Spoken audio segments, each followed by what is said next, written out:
Building बनवा रहे उनको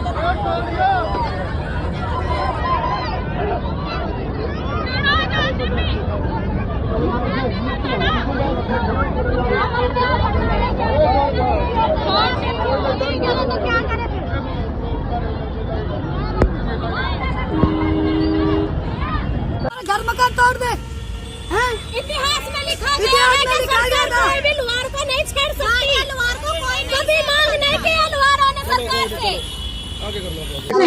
इनको तो पूछ लो, हमारे को काफी साल हो रहे हैं यहाँ, हमें सब बना हुआ है, 30-35 साल हो गए हमारे को यहाँ। क्या क्या सुविधा है? बिजली का बिल वगैरह सब सुविधाएं सब है हमारे पास, सब सुविधा दे रखी है। ये सरकार का कोई ऑर्डर नहीं है, सिर्फ ये कंप्लेंट है यहाँ के बंदों की, उन्होंने हमारी दुनिया तोड़वाई है। सरकार का इसमें कोई हाथ नहीं है, ये सब इन्होंने तोड़वाई है। पहले तो इन्होंने ना पैसे ले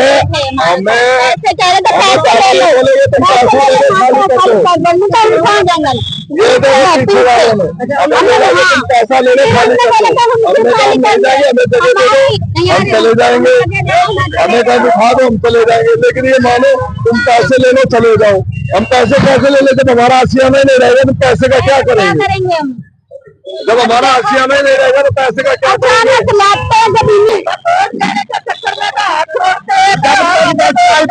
केजरीवाल जी की सरकार थी, जब तक हमारे को कोई छेड़ने नहीं आया और हम बहुत सुकून में थे, ना हमारे पे किसी ने उत्पन्न उठाया था, हमें हर सुविधा मिल रही थी। और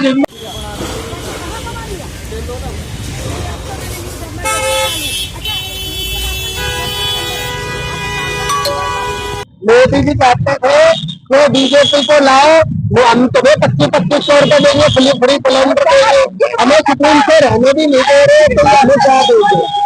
और मोदी जी का ये ऐलान था कि जहाँ झुग्गी वही मकान। आप कहाँ गए मोदी जी? दिल्ली के अंदर क्या हो गया मोदी जी को? हम लोग गरीबों की कोई सुनवाई नहीं, अभी लोग है मोदी जी, अमीर आदमियों के ऊपर मोदी जी। उनकी वोट में सहायता नहीं करी है, हमने कुछ भी नहीं करा उनके लिए। हमारा बिजली लग रही है, मीटर लग रहा है, सब कुछ, हम बिजली का बिल सरकार का भर रहे हैं, पानी हम वोट दे रहे हैं, पानी का हमारे को ये वादा हमारे। मैं तुलिका दत्ता और आज हमारे साथ हैं पालम के लोकप्रिय विधायक श्री कुलदीप सोलंकी जी। आइए हम उनसे जानते हैं कल जो डेमोलिशन हुआ उनके विषय में भाई कुलदीप सोलंकी जी का क्या कहना है।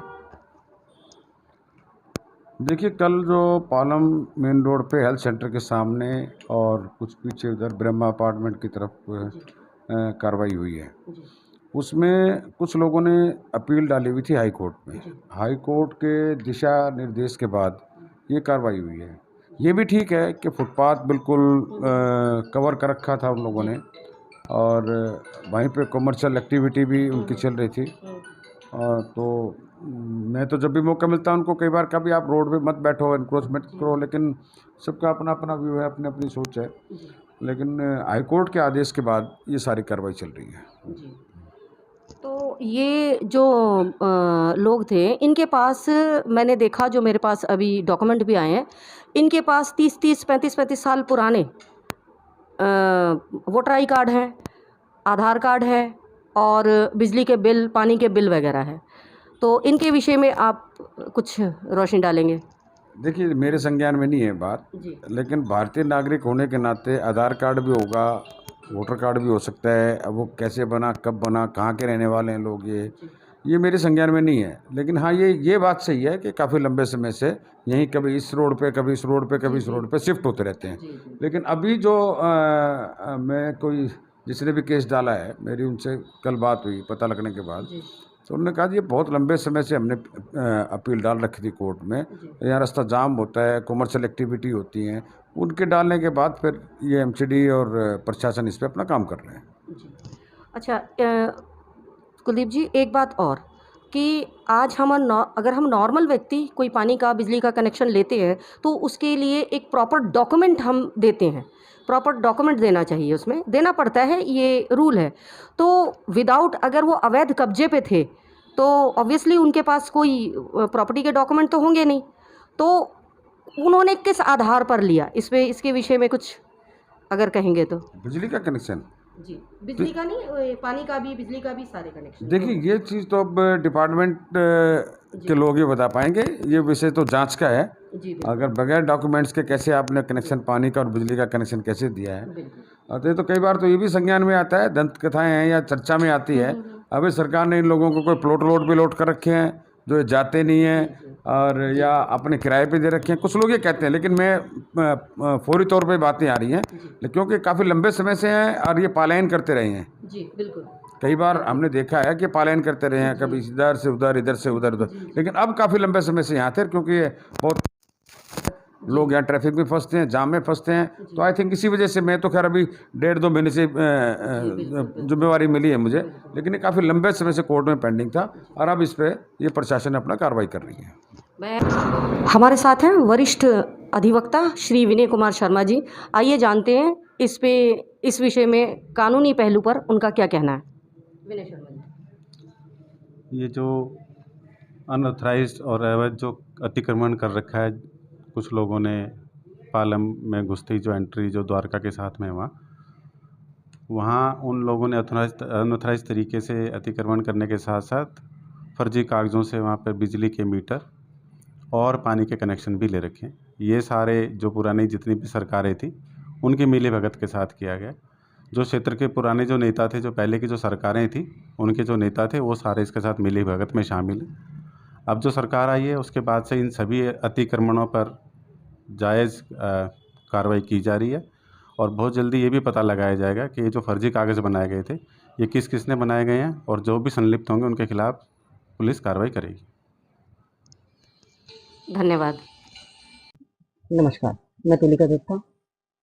जैसा कि आप सभी जानते हैं, पिछले कई दिनों तक पालम गांव के पास हेल्थ सेंटर ब्रह्मा अपार्टमेंट के दोनों ओर झुग्गियों पर माननीय हाई कोर्ट के आदेश अनुसार कार्रवाई हुई और झुग्गियां वहां से हटा दी गई। हम कोर्ट के आदेश का सम्मान करते हैं। यहां मैं आपके सामने कुछ और तथ्य रखना चाहूंगी। जो लोग उन झुग्गी झोपड़ियों में रहते थे, उनका कहना है कि वो 30 से 35 सालों से वहां रह रहे हैं और 30-35 सालों से वो वहां रह रहे हैं और उनके पास वहां voter I card, Aadhaar card, pan card, ration card, बिजली कनेक्शन, पानी कनेक्शन और गैस जैसी सुविधाएं सभी मौजूद थी। मैं यहाँ आपसे कहना चाहूंगी, हमारे आपके जैसे लोग जो नॉर्मल लोग हैं, हम यदि बिजली कनेक्शन अप्लाई करते हैं तो उसके लिए हमें अपना address proof, ID proof, property papers with chain और एफिडेविट देना पड़ता है। उसके बाद कनेक्शन अप्लाई होता है। बिजली विभाग के अधिकारी वहां विजिट करते हैं मौके पे और वहां ओके करने के बाद ही कनेक्शन दिया जाता है। मैं यहाँ आपका ध्यान इस ओर लाना चाहूंगी कि क्या कनेक्शन अप्लाई करने के बाद वहां अधिकारियों ने विजिट नहीं की थी, और यदि विजिट किया था तो ओके रिपोर्ट कैसे दिया और बैक टू रिपोर्ट में उन्होंने क्या लिखा। उन्होंने कनेक्शन अप्लाई करने के समय कौन से डॉक्यूमेंट सबमिट किए। झुग्गियां अवैध थी तो उनके डॉक्यूमेंट, प्रॉपर्टी डॉक्यूमेंट तो थे नहीं, तो किन डॉक्यूमेंट के आधार पर पानी बिजली के कनेक्शन दिए गए, विचारणीय है। यहां मैं आपको डॉक्यूमेंट दिखाना चाहूंगी। ये डॉक्यूमेंट उनके हैं। इसमें आधार कार्ड, बिजली के बिल, पानी के बिल, वोटर आई कार्ड आदि डॉक्यूमेंट है। ये लोग यहाँ के वोटर हैं, हमारे साथ के लोग हैं। यदि इनका आशियाना उजड़ा है तो प्रशासन को इनके पुनर्वास पर संज्ञान लेना चाहिए। मैं सत्य आप तक की ओर से अपील करूंगी, प्रशासन से अपील करूंगी कि इनके पुनर्वास की व्यवस्था की जाए। यहां मैं एक बात और कहूंगी कि सिस्टम में खामी है। यदि सिस्टम में खामी नहीं होती और समय रहते सत्यता की जांच हो जाती तो शायद ये ऐसे दुख और तकलीफ से ना गुजरते। किसी भी आश्वासन से आश्वस्त ना होते। हमारी टीम ने वहां दौरा किया और उस दौरान हमने देखा कि झुग्गियों पर बाकायदा नंबर लिखे हुए थे। हमने उनसे पूछा, उन्होंने हमें बताया कि वह नंबर उन्हें एमसीडी के द्वारा दिया गया। एमसीडी ने वो नंबर किस आधार पर दिए?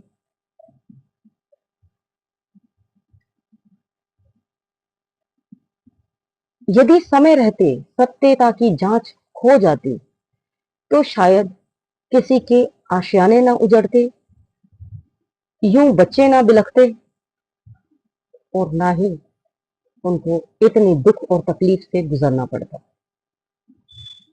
धन्यवाद। तुलिका दत्ता, सत्य आप तक।